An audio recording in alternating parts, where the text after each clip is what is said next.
I think one of my sort of big observations from not just my personal experience, but really from looking at tons and tons of different research that deals with different problems of learning, and I talk about a lot of it in my book. And it's kind of hard to summarize like things that are about totally differently related phenomena that have different mechanisms. But I think a very common theme is that learning, when it is most effective, is effortful. And it's effortful because the thing that your brain kind of wants to do is to avoid learning something new. That what you're trying to do is, how can I use old habits? How can I use the old way that I know how to do something? How can I not make as big an adjustment and still get the outcome I want? So, I mean, this sounds really abstract, but a really easy way that you can think about this is if you're talking about learning another language. I mean, it's way easier to speak in English, right? So if someone has some English proficiency and some proficiency, or maybe the native proficiency in the language you're trying to learn, I mean, it's always going to be easier for you to just speak to them in English in the beginning, right?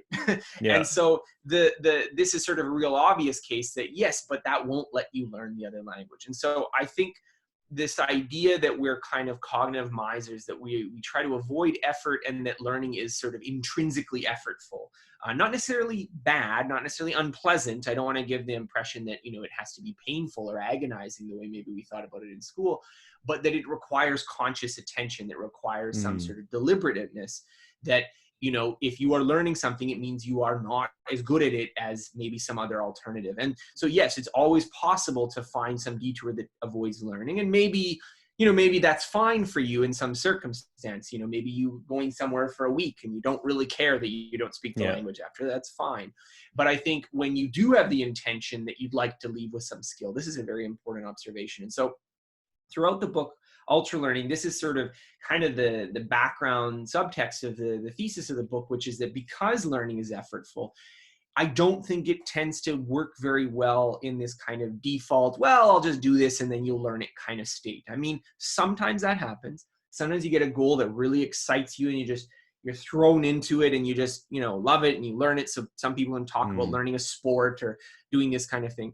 But I think that's just leaving it up to chance. That's leaving it into, well, maybe if I just fall into the right situation, everything will work out for me. Whereas if you want to learn something and you're not confident that you're going to necessarily just happen to be in the perfect environment, you have to be very deliberate about creating not only the environment that you want to learn in, but also the kind of structuring the project, structuring the effort that you want to put into learning it, because it is very easy, I think, to just fall back to not learning, to sort of finding some way that you don't actually have to put in any effort to get the result. No, I think that's such an important kind of observation, that you really need to put yourself in that position where your brain has to learn. Like, it has to stop relying on those pathways that it's already created, right? And try to build some new ones. And I'd love to talk about something that actually really relates to the way that a lot of my audience would view learning. And I think it'd be good to talk about the importance of this, because in Stoicism, this ancient philosophy, they really taught that it was far more important to focus on the process of what you're learning or what you're doing, as opposed to focusing on the outcome.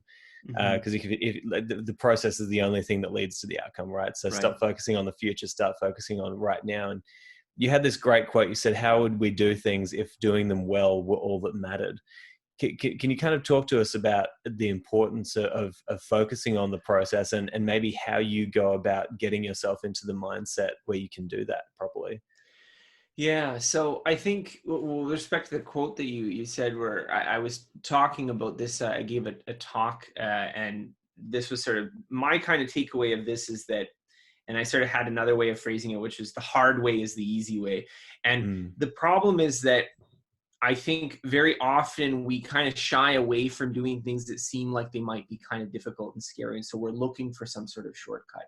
And I think that the irony in learning often is that this kind of, how do I make it so that it's not actually hard, so that I don't actually have to get frustrated, so that I don't actually have to experience the feeling that I'm not good at this, trying to kind of manage that psychological piece so that you're trying to make everything easier so that it'll just happen automatically. So you see this in some ways where like everyone's trying to gamify things and make it so that, you know, you can do it in 2 minutes a day and this kind of thing. And I don't want to say that those efforts are completely a waste of time, but I want to say that my sort of personal observation is that if you take the opposite tack, sort of deliberately say to yourself, okay, what if doing this the right way is the only thing that matters? So I'm only looking at like, how can I optimize and make it more effective? Yeah, if it's more difficult, it's more difficult. If it's harder, if I get frustrated, it's frustrating. If I have to set aside some time to do it, I have to set aside some time to do it.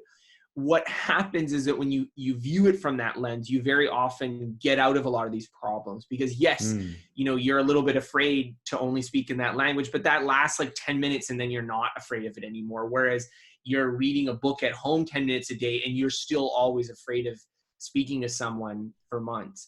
And so I think this sort of idea of trying to figure out what is the most effective way to do it first is often a useful sort of kind of thought experiment to go through with a lot of your projects. So if you were thinking about, we were talking about learning a language, but you could also talk about many other kind of fields. There's sort of things that if someone said to you, you would say, oh yeah, that would make sense. I would see why that would work, right?